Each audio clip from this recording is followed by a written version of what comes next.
Hello dear all. सो एक और interview कर रहे हैं हम हमारे स्टूडेंट संकल्प ताइडे से।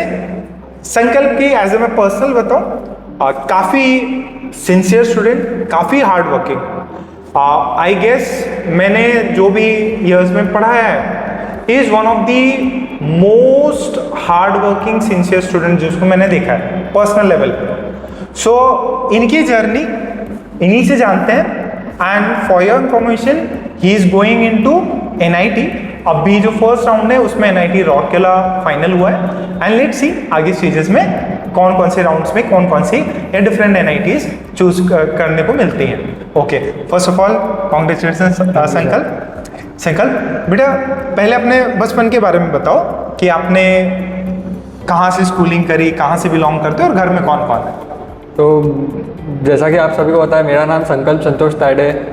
मैं मलकापुर से आता हूँ, जो कि बुल्ढाना डिस्ट्रिक्ट में सिचुएटेड है। मैंने मेरी पूरी schooling MSM English school Malkapur से की है। और मेरा घर काफ़ी छोटा सा है, उसमें बस मेरे मम्मी पापा ही है और मैं उन्हीं को देख के बड़ा हुआ हूँ। स्कूलिंग काफ़ी अच्छी रही मेरी, क्योंकि वहाँ पर पीयर ग्रुप काफ़ी अच्छा था। और स्कूलिंग की वजह से ही एक मतलब ये था मेरा पहले से ही कि मैं JEE की तरफ आऊँगा, क्योंकि वहाँ पर फाउंडेशंस और इस तरफ बहुत ज़्यादा इंक्लिनेशन था। काफ़ी बच्चे 6th स्टैंडर्ड से ही JEE की तरफ थे, तो मैंने भी 8th में डिसाइड किया कि मैं JEE करूँगा।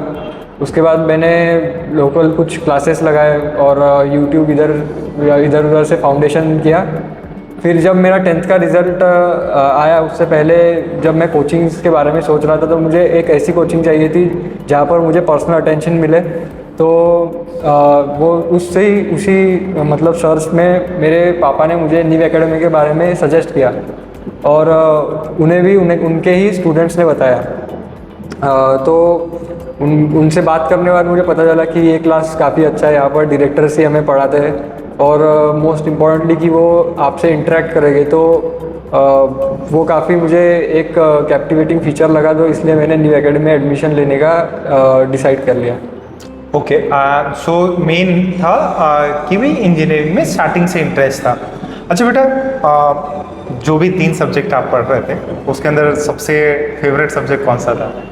फेवरेट मतलब स्टार्टिंग में मेरा फिजिक्स बहुत ज़्यादा फेवरेट था, बट आखिर में आते आते मैं कैलकुलस मतलब मुझे काफ़ी अच्छा लगने लगा। इंटरेस्टिंग मतलब सवाल होते थे। एक पॉइंट था मुझे ऑर्गेनिक भी बहुत अच्छा लगता था, जब मैं बहुत लॉजिकली उसमें सोचता था, बट बाद में वो सब IUPAC इजी लगता था। IUPAC isomerism. IUPAC से ज़्यादा मुझे मतलब जो रिएक्शन वाले मतलब हैलोअल्केन हैलोरिन्स और कार्बोनाइल कंपाउंड्स, ये जो चैप्टर है उसमें ज़्यादा इंटरेस्ट था, क्योंकि उसमें रिएक्शंस जो है स्पेशली कार्बोनाइल कंपाउंड्स, उसमें जो रिएक्शंस है वो काफ़ी रिलेटेड है और एक ही कॉन्सेप्ट यूज़ होता था। तो मैं उसमें कुछ नया सोचने की कोशिश करते रहता था। ओके, एंड संकल्प, इस दौरान सबसे टफ चैप्टर कौन सा लगा अभी भी, जो लगता है कि नहीं यार ये जो है भारी चैप्टर है? टफ एजिंग मतलब मुझे था एकदम टफ चैप्टर ऐसा कुछ लगा नहीं। ज़्यादा तो सॉल्ट एनालिसिस हुआ ही नहीं मेरे से आखिरी तक। रटना उसमें ज़्यादा? हाँ, मतलब याद ही नहीं रहता था। सॉल्ट एनालिसिस हो गया, उसके बाद प्रैक्टिकल ऑर्गेनिक केमिस्ट्री, मेटलर्जी, ये सब जो चैप्टर्स है ये अभी 12th वाले बच्चे यही चैप्टर अभी पढ़ेंगे थोड़े दिनों में। तो मतलब ऐसा नहीं है, चैप्टर्स काफ़ी अच्छे हैं, बट मुझे लगता है कि मैंने उन्हें थोड़ा ज़्यादा ही निगलेक्ट कर दिया था। ओके, रटने वाली चीज़ें थोड़ी ज़्यादा रहती हैं उसके अंदर। सो आप सॉल्विंग जो जिसका एटीट्यूड थोड़ा सा बन जाता है, वो थोड़े से रटने में से कतराता है, थोड़ा डरता है, बचता है। बट बी क्लियर, इस जर्नी में सारे सब्जेक्ट्स हैं, हर एक सब्जेक्ट का अलग फ्लो है, अलग रिक्वायरमेंट है, अलग। जैसे उसके लिए एप्टीट्यूड चाहिए, मैथ्स में सॉल्विंग ज़्यादा चाहिए, फिजिक्स में इमेजिनेशन ज़्यादा चाहिए। मैं बोलता हूँ कि भाई यार आपको प्रॉब्लम फील हो रहा है कि नहीं, क्या पूछ रहा है। एंड केमिस्ट्री में बहुत हद तक आपको चीज़ें रटनी भी पड़ती है, रिवाइज भी करनी पड़ती हैं, कुछ जिसको बोल सकते हैं रॉट लर्निंग करनी पड़ती है, बाय हार्ट करना पड़ता है। ओके, एंड बेटा जहाँ मुझे पर्सनली याद है, ऑडियंस को बताएं कितने घंटे एवरेज आप डिवोट करते थे for your studies including classes? मेरा ऐसा ज़्यादातर फिक्स नहीं रहता था, मतलब एवरेज में ऐसा था कि टाइम तो पहले मैं देखता ही नहीं था। मैं सुबह 11th के हिसाब से मैं सुबह क्लास में आता था, उसके बाद मेरा डिनर होने के बाद मैं घर जाता था फ्रेश, मतलब 5-10 मिनट में फ्रेश होने के बाद मैं एक बार वन सीट में ही मैं डिनर आने तक मैं बैठा ही रहता था, मतलब थोड़े से शॉर्ट उसमें ब्रेक्स, मतलब ऐसा ब्रेक्स नहीं थे, मतलब कुछ टॉयलेट जाना है ऐसे ही छोटे मोटे ब्रेक, बाकी उसमें कुछ ब्रेक्स नहीं देता था मैं। कंटिन्यूस स्ट्रेच में पढ़ते थे? तो वो लगभग 5-6 घंटे का स्ट्रेच रहता था। उसके बाद डिनर होने के बाद मैं रूम पे आता था मतलब, और फिर मैं थोड़ा सा रूममेट के साथ यहाँ वहाँ की बातें करने के बाद मैं फिर से बैठता था, और फिर रात में 1-2 बजे, मतलब जब तक मैं थकता नहीं था तब तक पढ़ लेता था। पढ़ते रहते थे, ठीक है। एंड एक और डियर स्टूडेंट्स मैं सबसे शेयर करना चाहूँगा कि हेल्थ वाइज मैं अगर संकल्प को जज करूँ या जो संकल्प के बारे में बताऊँ, ये 2 साल में संकल्प का हेल्थ कई बार उसके साथ नहीं दिया है। आई गेस एक बार मुझे पर्सनली याद है जब संकल्प के मिस हो जाते थे, एंड जो भी उसकी क्लास मिस होती थी those were all because of health issues. बेटा शायद आप 1 महीना का आपका गैप हुआ था बिकॉज ऑफ हेल्थ, मेरा प्लेटलेट्स कम हो गया था। प्लेटलेट्स कम हो गए थे, जॉन्डिस भी हुआ था, उससे टाइफाइड हुआ था? नहीं, टाइफाइड हुआ था। एंड एक बार मुझे याद है संकल्प को शायद एक बी ने काट लिया था, एंड उसका भी फोटो उसने भेजा था कि सर मैं आज नहीं आ पाऊंगा, एंड उसके पीछे रीज़न है। सो देखिए जब बच्चा अकेला रहता है, एंड संकल्प में बहुत ज़्यादा वेट लूज़ किया है, होता है कि कई किसी को खाना सूट नहीं करता या पानी सूट नहीं करता, बट अल्टीमेटली सब कुछ सह के उस बच्चे ने 2 साल जो है कंटिन्यूस में पढ़ाई करते रहा, एंड आज ये टॉप कॉलेजेस में जा रहा है। इंडिया के जो टॉप रेप्यूटेड कॉलेजेस हैं उसमें बच्चे को एडमिशन मिलने जा रहा है। तो बेटा कभी कभार जैसे आई गेस आपके तो सभी ऑन रेडी रहते थे, कुछ बैकलॉग्स वैसे कुछ रहे थे?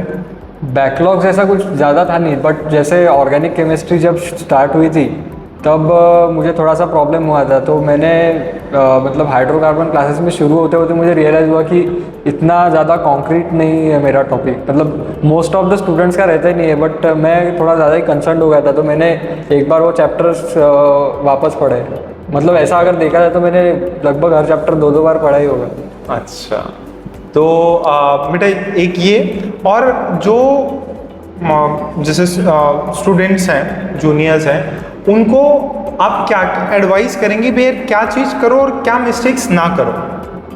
मिस्टेक्स मतलब पहले तो यही कि रट्टे वाली बात हो गई, तो रट्टा तो करना पड़ेगा ही।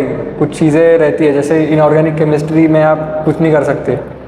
उसके बाद ऑर्गेनिक में कुछ रिएक्शंस ऐसी है कि आप लॉजिक ढूंढने जाओगे बट वो मिलना टफ रहता, क्योंकि कैसा है ऑर्गेनिक केमिस्ट्री प्रैक्टिकल करने के बाद 2 लोग उसे रीज़न देने की कोशिश करते हैं, तो मतलब वो एक उल्टा ही कॉन्सेप्ट रहता है, तो उसमें आप कॉन्क्रीटली कुछ कह नहीं सकते। तो कुछ चीज़ें आपको ऑर्गेनिक में रटनी पड़ेगी, वरना फिर याद रखने पड़ेंगे। वरना फिर मेरे जैसा होता कि मेरे आंसर्स काफ़ी कभी अलग आ जाते थे, और ना मुझे समझता कि था कि मेरा आंसर गलत क्यों है, ना टीचर को समझता था मेरा आंसर गलत क्यों, क्योंकि वो कैसा रहता है कि कॉन्सेप्ट मेरे तो इतने मतलब ये थे ही नहीं कि आप इतना पूरी रिएक्शंस पूरी डेवलप कर लो अपने आप पे। 11-12 पे पॉसिबल नहीं। तो फिजिक्स मैथ्स में काफ़ी इजी रहता है, अगर आपको कॉन्सेप्ट पता है तो आप बहुत सारे डेरिवेशन कर सकते हैं, आप बहुत सारे प्रॉब्लम्स टफ सवाल सॉल्व कर सकते हैं। एंड बेटा ये जो आपके सक्सेस है या जो आपकी जर्नी है उसमें नीव एकेडमी का कैसा सहयोग रहा आपको, क्या साथ मिला नीव एकेडमी का? नीव एकेडमी का मतलब इसमें काफ़ी सिग्निफिकेंट पार्ट था, क्योंकि नीव एकेडमी मतलब मैंने लगभग 2 साल में आधा टाइम नीव एकेडमी में ही गुजारा होगा। उसमें टीचिंग्स में तो पार्ट हमेशा कौन सी भी कोचिंग का रहता ही है, बट मैं जो मानता हूँ कि जो एक मेंटल सपोर्ट यहाँ के टीचर्स आपको देंगे, और जो हर बार आप जब गिरोगे आपका डाउन पीरियड आएगा, तब वो जो मेंटल सपोर्ट आपको मिलेगा दैट्स वेरी प्रीशियस। मतलब जब भी मेरे टेस्ट में कम मार्क्स आए, KGP सर ने हमेशा मुझे मदद की। वैसे ही मतलब काफ़ी टेंशन लेता था कभी मतलब टेस्ट में तो इतना ही नहीं था, बट थोड़ा सा कॉन्सेप्ट मेरा वीक रहेगा तो मुझे टेंशन आ रहा था।